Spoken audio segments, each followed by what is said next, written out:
my name is Iuliano. I went from homeless to live streaming to over 30,000 concurrent viewers, being seen on Forbes, Business Insider, Influencer, Social Media Today, and many more for my revolutionary marketing initiatives. I teach executives how to be more charismatic on camera. And today I'm going to teach you 5 things you need to know to communicate with your team more effectively, even when you're not in the same space.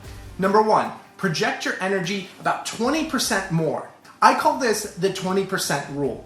There's an old adage that says the camera adds 10 pounds. Well, it also reduces the amount of energy by about 20%.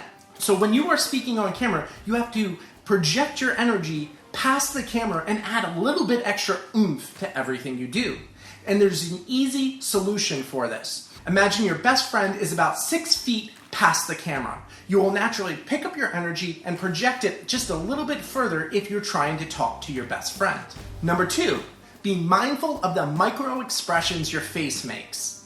Most of us who are speaking on camera are now doing it on Zoom calls. And a Zoom call, you only really have your face to look at. 93% of all communication is nonverbal, and 55% of that communication is in body language. Which, if you're only able to focus on the face, you're losing that 55% of the body language. Therefore, we have to overemphasize other areas, like our micro expressions on our face, our charisma that we are projecting, and the words we are saying. Typically, people actually make really funny faces when they are thinking. And what this can do is you can look angry when you're thinking and project an angry look when you're not really angry, or insecure when you're not really insecure. Now, obviously, this is going to communicate something that you don't want your employees, your stakeholders, or whoever you're speaking to subtly pick up on. So the solution to this is actually to practice being on camera. Grab your phone, record yourself every single day, and you will naturally become more comfortable and you won't have to worry about your facial expressions so much. Number 3, start with the end of the meeting first and then build the path to get to that end result. One of the things I learned with working with Tedx and Toastmasters is if you're giving a speech, you want to start with the end in mind. Because if you don't hit that objective, this was a failed speech. Well, in business, if you're in a meeting, if you're communicating with your team, know what that end goal is and then reverse engineer how to build a path to achieve that. From there, figure out who exactly you are speaking to and make sure they are the only people on the call. This will make everybody's energy much more effective because the meetings will be shorter, people will be actually happy to be in the meetings with you because they would be pertinent, and if this main message can be sent in an email, then do that. No sense to get on a meeting if you don't have to. Number 4, everybody contributes to the energy of the meeting. There's a saying, a rising tide lifts all boats. If the energy in the meeting is high, then everybody in the meeting is going to have a lot more engagement and they're going to actually enjoy being there.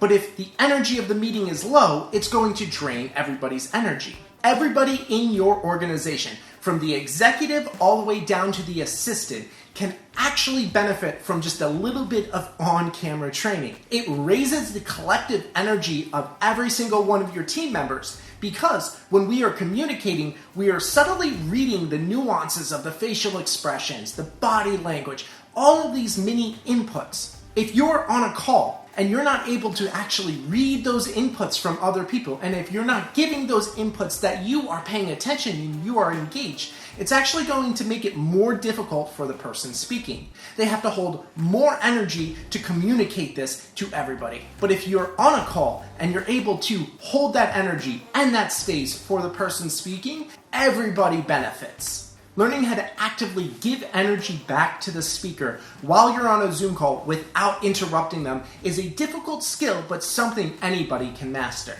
Tip number 5, the best form of motivation for your team is through personal growth. As an executive and leader, you can't change the environment that your employees are working in, but you can change their motivation levels. The best form of motivation is something called intrinsic motivation, something that derives itself internally. Generally speaking, this is overcoming our own limitations and fears, achieving personal growth, and actually getting progressively better at a skill set.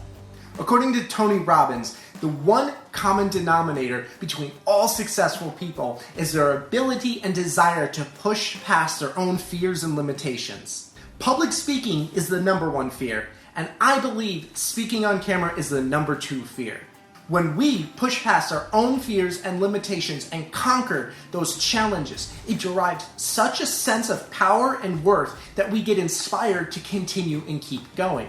It's an intrinsic motivation, and this is the best form of motivation an employee can have. Bringing in virtual speakers to help them learn new ideas, get fresh energy, learn skills, and push past their own fears and limitations can be the exact motivation they need to become a peak performer for your organization. That's the 5 things you need to know to communicate with your team effectively, even when you're not in the same physical